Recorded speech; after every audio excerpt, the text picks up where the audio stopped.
قرآن مجید ایک ایسی کتاب ہے جس میں زندگی کے ہر شعبے کے بارے میں رہنمائی موجود ہے۔ سائنس جن باتوں پر آج ریسرچ کر رہی ہے وہ اس عظیم کتاب نے 1400 سال پہلے ہی بتا دی تھی۔ آج کی اس ویڈیو میں ہم آپ کو انہی کچھ باتوں کے بارے میں بتائیں گے۔ تو چلیے سٹارٹ کرتے ہیں۔ نمبر 1، انسان کی زندگی کہاں سے شروع ہوئی؟ ماڈرن تھیوری آف سائنس ہمیں بتاتی ہے کہ انسان کی زندگی کی ابتدا پانی سے ہوئی ہے۔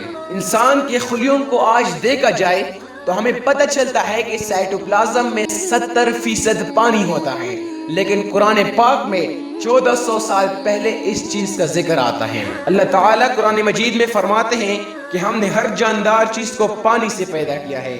کیا یہ لوگ یقین کریں گے؟ یہ قرآن مجید کے ایک آیت کا مفہوم ہے جو کہ جدید سائنس کو بے بس کر دیتی ہے۔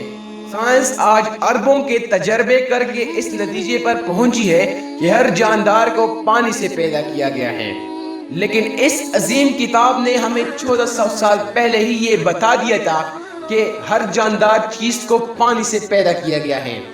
نمبر 2، لوہے کی پیدائش۔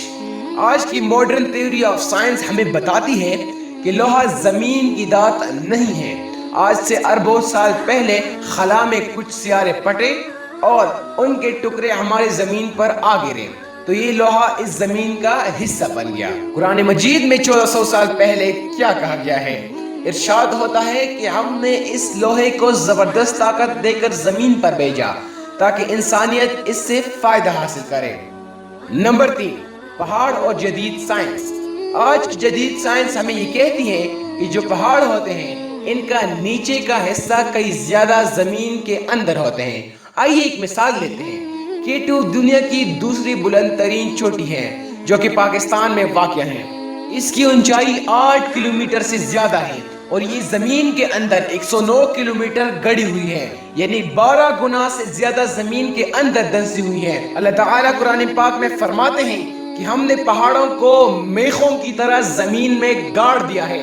سائنس آج اس بات کو مانتی ہے کہ قرآن پاک ایک سچی کتاب ہے۔ نمبر 4، سورج کی گردش۔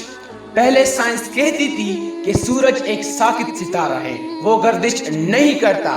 اب آج کی جدید سائنس کہتی ہے کہ سورج گردش کرتا ہے اور یہ اپنے محور کے گرد گردش کرتا ہے۔ 1400 سال پہلے قرآن پاک میں اللہ تعالیٰ نے کیا فرمایا؟ ارشاد ہوتا ہے کہ وہی ہے جس نے رات اور دن کو پیدا کیا ہے، سورج اور چاند اپنے اپنے مدار میں تیر رہے ہیں۔ آج کی سائنس اس بات پر رضامند ہو گئی ہے کہ اگر سورج حرکت نہ کرے تو نظام شمسی چل ہی نہیں سکتا۔ نمبر 5، سمندر کی گہرائی میں اندھیرا۔ آج سے 1400 سال پہلے قرآن مجید میں یہ بات کہی گئی۔ اس سے پہلے سمندر کی گہرائی میں انسان کبھی گیا بھی نہیں تھا۔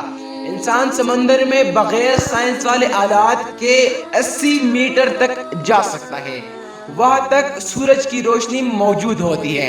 قرآن کریم میں اللہ تعالیٰ بیان فرماتے ہیں کہ ہم نے سمندر کی گہرائیوں کو اندھیرا کر دیا ہے۔ دوستو، اگر آپ کو یہ ویڈیو اچھی لگی اور آپ مزید ایسی ویڈیوز دیکھنا چاہتے ہیں تو یوٹیوب پر ہمارے چینل کو سبسکرائب کریں، اس ویڈیو کو لائک، شیئر اور کمنٹ کریں۔ شکریہ۔